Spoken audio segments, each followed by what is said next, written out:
مفتی صاحب کے official channel مفتی طارق مسعود speeches کو سبسکرائب کریں۔ بیان تو جو میں نے قرآن کی آیت پڑھی اس پر ہی کروں گا، لیکن اس سے پہلے ایک چھوٹی سی بات پارسل کرنا چاہتا ہوں۔ جو وائز ہوتا ہے اس کا کام یہ ہوتا ہے کہ جو چیز بھی سوسائٹی میں نظر آئے جو غلط ہے تو فوراً اس کو بتائے کہ یہ غلط ہے، یہ نہیں ہونا چاہیے۔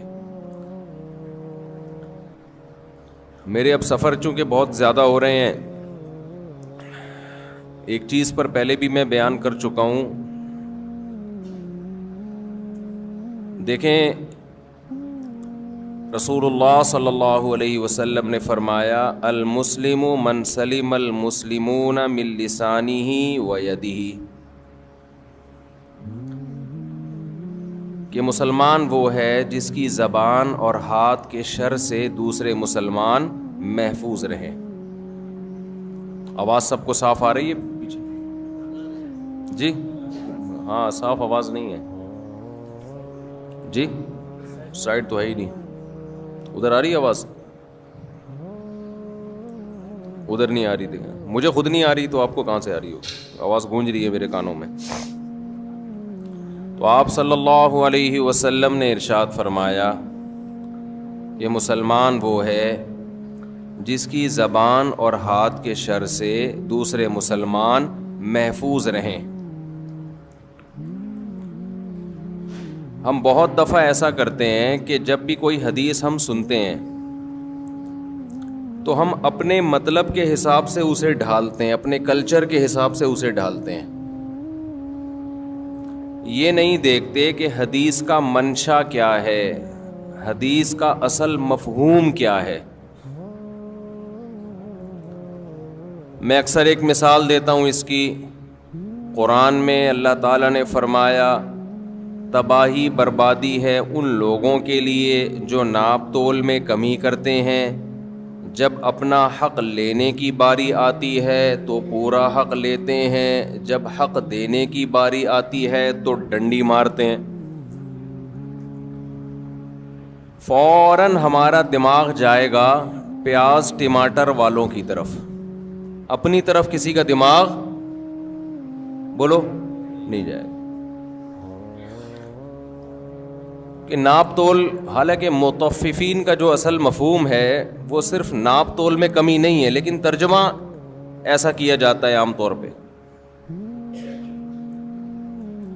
تو فوراً ہمارا دماغ جائے گا یہ ٹماٹر والے نے جو ڈنڈی ماری ہے نا اس دن جو میں نے مرغی خریدی اور گھر لا کے تولا تو وہاں ترازو میں کچھ اور تھی، یہاں پر کچھ اور تھی۔ تو یہ وہ اس کے بارے میں قرآن نے بالکل صحیح کہا ہے، ایک دم صحیح بات کی ہے قرآن نے بالکل۔ او بھائی، یہ ٹماٹر والے کے بارے میں نہیں، یہ آپ کے بارے میں بھی ہے، سمجھتے ہیں؟ اس آیت کا منشا کہتے ہیں جو اس کی مراد ہے اصل، وہ پیاز ٹماٹر آلو والوں کو برا بلا کہنا نہیں ہے۔ اس کا اصل مقصد ان لوگوں کو برا کہنا ہے کہ جو اپنا حق لینے میں بڑے تیز ہوتے ہیں، دوسروں کا حق دینے میں ڈنڈی مارتے ہیں۔ اب میں ایک مثال سے بات سمجھاتا ہوں۔ جس نے بہن کو وراثت نہیں دی، اپنی وراثت تو لے لی اس نے ابا سے، جب دینے کا وقت آیا کہ جب تم نے ابا سے کیوں لیے؟ اسلام کا سہارا لے کے لیے نا۔ بھائی، غیر مسلموں کے ہاں ابا وصیت کریں گے تو آپ کو ملے گی، ادروائز وہ آپ کو نہیں ملتی۔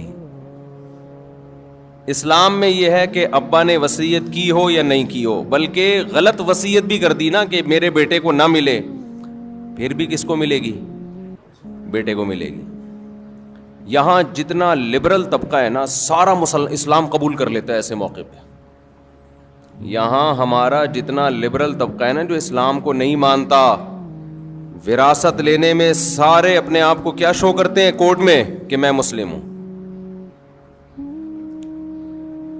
اب جس اسلام کا سہارا لے کے آپ نے وراثت لے لی، مفتیوں سے فتویٰ لے لیا کہ جی میرا حصہ کتنا بنتا ہے. مفتی صاحب نے بتا دیا جی 1 کروڑ آپ کا بنتا ہے. بہن کا کتنا بنتا ہے جی 50 کروڑ بنتا ہے. یہاں تک فتویٰ لیا جائے گا بس.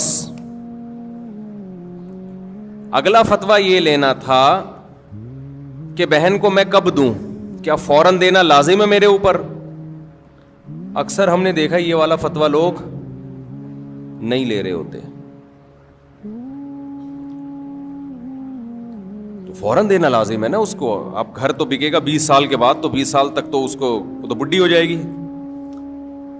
آپ بہن کو بولیں گے کہ تم 20 سال بعد بڈھی ہو جاؤ گی, تو وہ مانے گی نہیں, مانے گی نہیں کہ میں 20 سال بعد بڈھی ہو جائیں گی. کیونکہ خواتین یہ بات نہیں مانتی. 40 سال بھی گزر جائیں تو وہ یہ نہیں مانتی کہ ہم بوڑھے ہوں گے, لیکن ہوگی تو نا بہرحال 20 نہیں تو 30 سال کے بعد.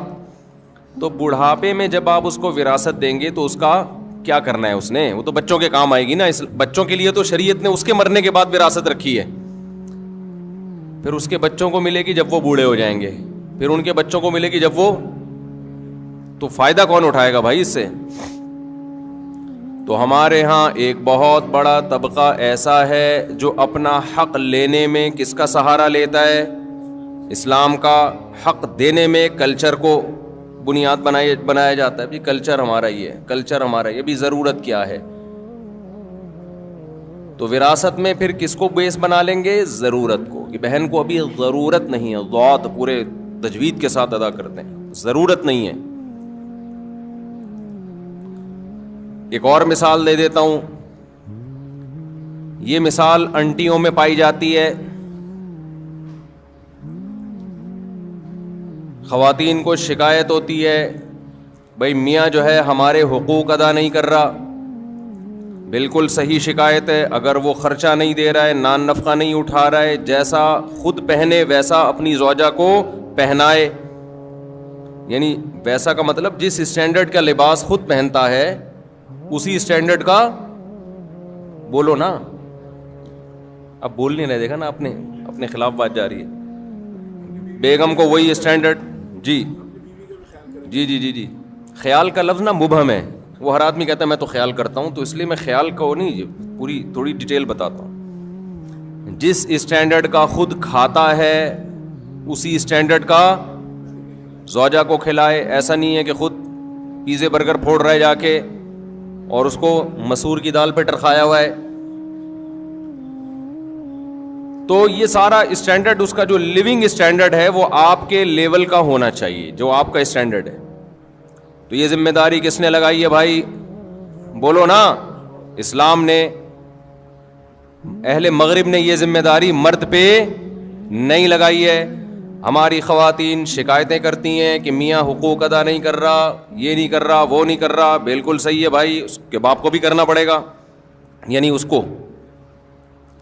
اس کے باپ کا مطلب یہ نہیں کہ اس کے باپ کو, اسی آدمی کو پیار سے اس کا باپ کہا جاتا ہے اردو میں.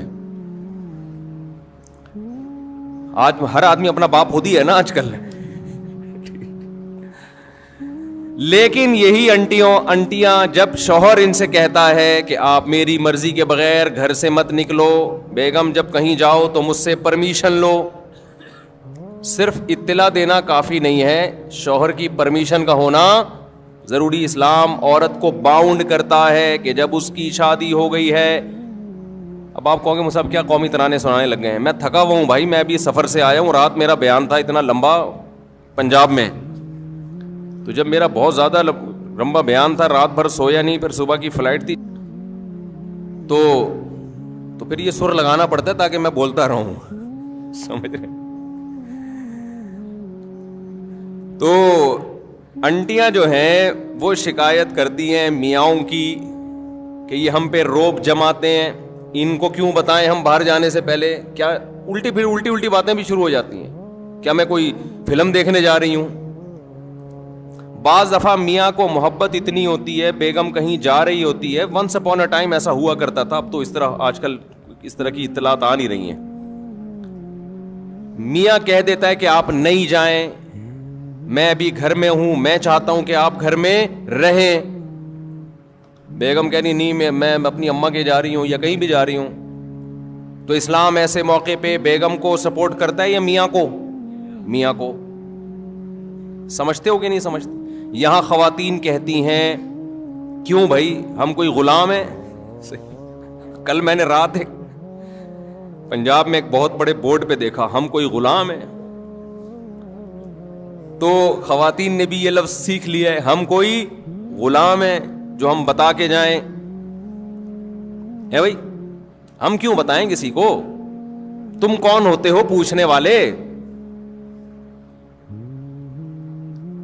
پھر ہر وقت کی پابندیاں لگائی ہوئی ہیں میرے اوپر, ہر وقت کی پابندیاں ٹھیک ہے غیر اخلاقی حرکت ہے ہر وقت کی پابندی, لیکن بہرحال عورت کو کیا حکم دیا جائے گا کہ وہ اس معاملے میں شوہر کی اطاعت کرے.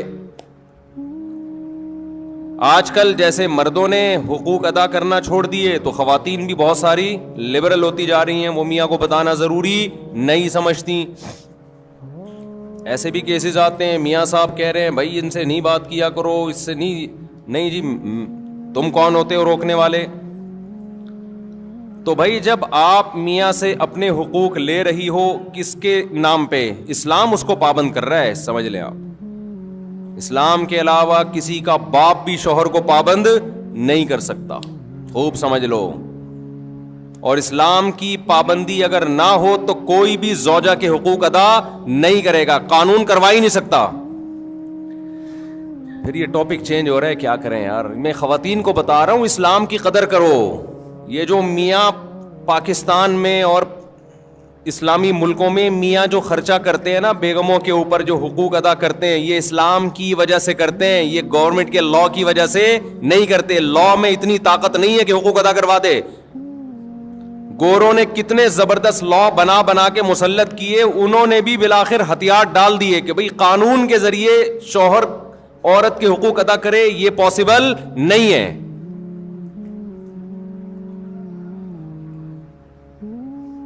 دیکھو ہمارے نبی صلی اللہ علیہ وسلم, عرب میں عورت کو پاؤں کی جوتی سمجھا جاتا تھا, کوئی اوقات نہیں تھی. ہمارے نبی نے مدینہ میں جا کے قانون نہیں پاس کروایا کہ جو عورت کی توہین کرے گا اس کو اتنے سال کی جیل ہوگی. ایسا ہمیں کوئی یہ قانون سے یہ چیزیں گرفت میں آتی نہیں ہیں. قانون میں پہلے تو یہ توہین کی ہے کہ نہیں کی ہے, پھر توہین کی ڈیفینیشن کیا ہے. میاں کہہ رہے کہ ہمارے یہاں تو پیار سے گالیاں دی جاتی ہیں. ہمارے یہاں کیا, کل ایک صاحب آئے انہوں نے کہا مجھے میری بیوی نے بہت گالیاں دی ہیں نا, بہت پھٹا ہوا کہ پنجاب میں بیٹھا ہوا تو کہیں تو میری بیوی نے بہت گالیاں دی ہیں. میں نے کہا کیا گالیاں دی ہیں؟ کہہ رہے یار مصعب کیا؟ میں نے کہا ترجمہ کر کے بتا دو. میں نے کہا ایز اٹ از گالی تو نہیں بتاؤ, لیکن آسان لفظوں میں اس کو ذرا مفہوم بیان کرو, آسان لفظوں میں اس کا مفہوم بیان کرو. تو خیر میں یہ عرض کر رہا تھا کہ نبی صلی اللہ علیہ وسلم کے دور میں بیٹی کو زندہ دفن کیا جاتا تھا. پاؤں کی جوتی سے بھی بدتر سمجھا جا رہا ہے کہ نہیں سمجھا جا رہا. تو آپ صلی اللہ علیہ وسلم نے قانون سازی نہیں کی ہے مدینہ میں کہ کورٹ میں عورت کیس کرے شوہر توہین کر رہا ہے. یہ بہت مبہم چیزیں ہوتی ہیں, مبہم چیزیں ہوتی ہیں, اور قانون کے ذریعے ان چیزوں کی گرفت نہیں ہو سکتی ہے. بلکہ آپ صلی اللہ علیہ وسلم نے یہ بتایا کہ میں اللہ کا پیغمبر ہوں, اور دلائل سے ثابت کیا. اللہ نے اتنے معجزے دیے جس سے صحابہ کو یقین ہو گیا کہ آپ کس کے پیغمبر ہیں؟ اللہ کے. پھر قرآن میں اللہ نے آیتیں نازل کی, لَقَدْ كَانَ لَكُمْ فِي رَسُولِ اللَّهِ أُسْوَةٌ حَسَنَةٌ, تمہارے لیے پیغمبر کی زندگی میں بہترین نمونہ ہے. فالو کرنا ہے تو کس کو فالو کرنا ہے؟ پیغمبر کو. اب لوگ سمجھ گئے پیغمبر جو کرتے چلے جا رہے ہیں ہمیں وہ کرنا ہے, نہیں کیا تو پنشمنٹ کس کی طرف سے ملے گی؟ اللہ کی طرف سے. اب کوئی دیکھنے والا نہیں ہے, اب نہ کوئی وکیل کی ضرورت نہ کیس کی ضرورت. کس کا خوف بٹھا دیا ہے؟ اللہ کا.